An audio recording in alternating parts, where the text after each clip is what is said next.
Bab 13. Simpan uangnya. Wira sama sekali tidak melirik uang di dalam kotak itu. Dia langsung bangkit dan melambaikan tangannya. Transaksi kita sudah selesai. Aku pamit dulu. Danu menerima kotak itu, sedangkan Lestari dan Sony berjalan di belakangnya. Wira, tunggu dulu. Hendra langsung mengejarnya dan bertanya, kapan kamu bisa sediakan gula kristal ini lagi? Itu tergantung keberuntunganku, Wira berkata sambil mengangkat alisnya. Gula kristal pada dasarnya memang langka. Pedagang dari wilayah barat harus melalui wilayah bangsa Agrel sebelum sampai di kerajaan Naula. Sedangkan wilayah bangsa Agrel sangat berbahaya. Entah kapan mereka bakal datang lagi. Mungkin 3 bulan, mungkin juga setahun. Jadi aku juga gak bisa pastikan waktunya. Oh, Hendra berkata dengan hormat. Kulihat kamu sangat berwibawa. Kamu pasti berasal dari keluarga besar kan? Apa kamu itu anak keluarga Darmadi di kota Nagari? Kota Nagari juga merupakan kota pusat pemerintahan. Jaraknya sekitar 150 km dari tempat ini. Namun, tidak ada keluarga besar yang bermarga Darmadi di sana. Aku berasal dari kota pusat pemerintahan Jagabu. Wira melambaikan tangannya dengan kesal. Kalau Pak Hendra nyesal, batalkan saja transaksinya. Aku bisa bertransaksi dengan orang lain dan menjualnya seharga 1 juta gabak ke orang lain. Kota pusat pemerintahan Jagabu adalah kota perbatasan kerajaan Naula dengan wilayah bangsa Agrel. Kabupaten Uswal termasuk yurisdiksi kota pemerintahan Jagabu. Jika ada orang dari wilayah barat yang mau masuk ke wilayah kerajaan Naula, pemberhentian pertama mereka adalah kota pusat pemerintahan Jagabu. Hendra menanyakan semua pertanyaan itu untuk menguji Wira. Ini, Danu langsung mendorong kotaknya kepada Hendra. Wira sudah berpesan pada yang lainnya untuk langsung menuruti semua perintah Wira. Jadi, Danu pun langsung bertindak sesuai perintah. Namun, Hendra malah buru-buru mengadang di depan gula putih dan berkata, Wira, transaksi kita sudah selesai. Uang 600.000 gabak itu sudah jadi milikmu. Sedangkan 10 kilo gula ini milik keluarga Suteja. Pelayan, antar Tuan Wira keluar. Pegawai toko langsung mempersilahkan mereka keluar. Wira masuk ke kereta kuda dengan ekspresi dingin. Kemudian, keempat orang itu pun meninggalkan toko gula keluarga Suteja. Setelah melihat kereta kuda menjauh, ekspresi Hendra yang tadinya terlihat ramah pun berubah menjadi tajam dan tegas. Meskipun sikap Wira terlihat seperti putra keluarga kaya, Hendra tetap merada ada yang aneh. Selain pakaian pelayan wanita itu, pakaian orang lainnya adalah pakaian baru. Di sisi lain, meskipun Wira mengenakan jubah sutra, kualitas giok dan tas wangiannya sangat buruk. Kereta kuda yang mereka pakai juga seperti kereta kuda biasa. Jadi, Hendra tidak begitu percaya bahwa Wira berasal dari keluarga besar. Selain itu, gula tidak mudah diawetkan. Jika dibawa masuk dari wilayah barat yang jauh, gulanya pasti bisa sedikit meleleh. Namun, 10 kg gula kristal ini sama sekali belum meleleh. Hal yang terpenting adalah kota pusat pemerintahan Jagabu lebih makmur daripada Kabupaten Uswal. Kenapa Wira tidak menjual gula kristal ini di sana dan malah datang ke daerah kecil seperti ini? Keraguan-raguan ini sudah melekat di benak Hendra. Dia memberi perintah kepada pegawainya, lalu pegawainya itu pun langsung keluar. Wah, emasnya banyak banget. Di dalam kereta, Lestari mengambil sebatang emas lalu menggigitnya. Kemudian dia pun berseru kegirangan. Kalau bisa menghasilkan 600.000 gabak sehari, 10 hari sudah 6 juta gabak. Sebulan 18 juta gabak. Setahun sudah 216 juta gabak. Dalam 10 tahun kita sudah bisa mengumpulkan miliaran gabak. Kak Wira, kamu sudah mau kaya raya. Wira menggeleng. Dasar mata duitan. Untuk sementara gula putih sudah gak bisa dijual di Kabupaten Uswal. Lestari pun bertanya dengan terkejut. Kenapa? Wira menjawab. Tadi Hendra nggak berhenti mengujiku. Aku rasa dia punya maksud lain. Lestari langsung tercengang. Kenapa aku nggak ngerasa begitu? Wira menatap ke arah Danu yang duduk di depan lalu berkata, Danu, coba lihat ada yang ikutin kita nggak? Lestari langsung cemberut. Kak Wira, transaksi kita sudah selesai. Untuk apa Pak Hendra suruh orang ikuti kita? Begitu Lestari selesai bicara, Danu pun menjawab. Kak Wira, benar katamu, pegawai toko Pak Hendra memang lagi ikuti kita. Mana mungkin? Lestari pun melihat keluar jendela. Setelah melihat memang ada pegawai toko gula yang mengikuti mereka dari jauh, dia pun tercengang. Wira berkata dengan suara yang berat. Ini karena aku berlaga jadi putra keluarga besar.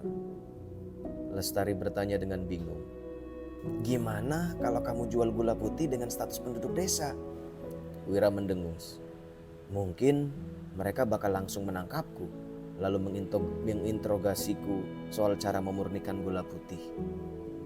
Semua orang mengira bahwa orang yang melewati dimensi ke zaman kuno bisa menguasai dunia karena mempunyai keterampilan. Nyatanya, orang berkemampuan tinggi yang tidak mengerti kondisi pada zaman itu hanya akan dikendalikan orang. Mereka akan dianggap sebagai pencetak uang yang bisa dimanfaatkan dengan mudah. Gak mungkin deh, Lestari berkata dengan ragu. Keluarga Suteja terkenal baik dan dermawan di ibu kota provinsi. Wira menggeleng dan berkata dengan serius. Lestari, orang yang benar-benar baik hati gak bakal sukses.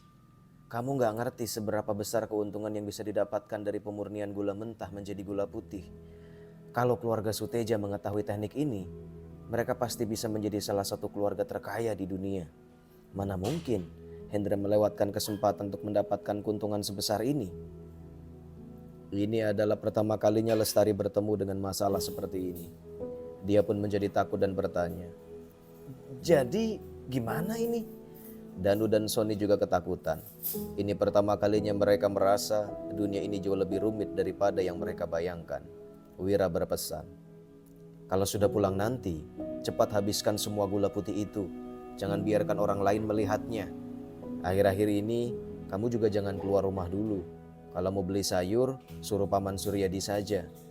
Nanti aku pergi ke kota pusat pemerintahan Jagabu saja untuk jual gula putihnya. Lestari langsung terkejut. Ini sudah cukup bahaya, tapi kamu masih mau pergi ke kota pusat pemerintahan? Wira terkekeh lalu berkata, di tempat yang makin besar, uang makin mudah didapatkan. Di kota pusat pemerintahan, 10 kilo gula putih ini paling gak bisa dijual 1 juta gabak. Lestari langsung tergagap. 1 juta gabak? Danu, hentikan mobilnya. Beri pelajaran pada pegawai toko itu. Wira lanjut berkata, suruh dia sampaikan pada Pak Hendra, kalau mau berbisnis dengan jujur, kelak kita pasti bisa kerja sama lagi. Tapi kalau dia punya niat buruk, jangan harap aku bekerja sama lagi dengannya. Tidak lama kemudian, pegawai toko itu kembali ke toko gula keluarga Suteja. Dia menunjukkan pergelangan tangannya yang bengkak dan menyampaikan pesan Wira. Setelah mendengar hal itu, ekspresi Hendra langsung menjadi sangat muram. 1 jam kemudian, setelah berbelanja dan mengembalikan kereta kuda, ke-7 orang itu berkumpul di depan gerbang kota. Melihat barang bawaan Wira yang begitu banyak, Suryadi pun panik. Lestari, kenapa kamu gak nasihatin Kak Wira untuk jangan belanja begitu banyak? Uangnya masih belum lunas loh. Lestari langsung menunduk dengan malu. Dia sudah berusaha menasihati Wira, tetapi Wira malah langsung membelikannya gelang, anting, dan jepit rambut tanpa melakukan tawar-menawar. Wira juga membelikannya 2 set baju, sepatu, dan bedak pipih merah yang sudah dia inginkan sejak lama. Bukan hanya begitu, Wira tentu saja berbelanja untuk orang lainnya. Wira memberikan sebuah tas kain kepada Suryadi. Paman, jangan salahkan Lestari. Sebagai kakak sepupunya, aku seharusnya sudah membelikannya sedikit hadiah. Ini pakaian dan sepatu untuk Paman. Nanti coba pakai, cocok atau enggak. Hah? Ada hadiahku juga? Ngapain kamu habisin uang beli semua ini untukku? Aku gak kekurangan apa-apa kok. Suryadi menerima tas kain itu sambil tersenyum senang. Berapa banyak yang kamu habiskan? Apa masih cukup bayar hutang? Kalau nggak cukup, paman pinjamin uangnya. Sudah cukup kok paman, waktunya sudah larut, kami pulang dulu ya. Wira melambaikan tangannya lalu mengingati Lestari lagi. Jangan lupa soal pesanku, Iya, jawab Lestari dengan kesal. Sepanjang perjalanan mereka tadi, Wira sudah mengingatkannya berkali-kali untuk tidak membocorkan cara pembuatan gula putih. Wira juga menyuruhnya untuk menyimpan gula itu dengan baik dan menghabiskannya secepat mungkin. Setelah berpamitan, Wira dan yang lainnya pun pulang. Suryadi menatap kepergian mereka, lalu bertanya pada Lestari setelah mereka sudah jauh. berapa hasil penjualan gula putih Wira? Kenapa dia bisa membeli begitu banyak barang? Lestari menjawab, 60.000 gabak. Sebelum Lestari sempat menyelesaikan kata-katanya, Suryadi sudah memotong. Kalau gitu yang tersisa setelah bayar utang cuma 20.000 gabak. Kenapa kamu gak nasihati dia supaya gak sembarangan belanja? Lestari melihat sekeliling, lalu berbisik. Ayah, bukan 60.000 gabak, tapi 600.000 gabak. Apa? 600.000? Astaga, mana mungkin? Ujar Suryadi dengan terbata-bata. Lestari lalu berkata, Ayah, ku kasih tahu deh nak kak. Kak Wira itu jago sandiwara loh. setelah mendengar cerita Lestari, Suryadi pun mengerutkan keningnya. Kenapa pakaian dan kain ini berat banget? Begitu melihat ke dalam, ternyata ada sebatang emas dan 2 batang perak yang terselip dalam pakaiannya. Lestari pun terkejut. Tadi mereka semua belanja bersama. Namun, Lestari tidak tahu kapan Wira memasukkan uang itu ke dalam tas kain ini. Suryadi juga terkejut lalu berkata dengan berlinang air mata. Kak, Wira sudah besar. Dia sudah bisa menyayangi orang lain. Sayang sekali kamu sudah meninggal. Kalau enggak, kamu pasti bisa hidup bahagia.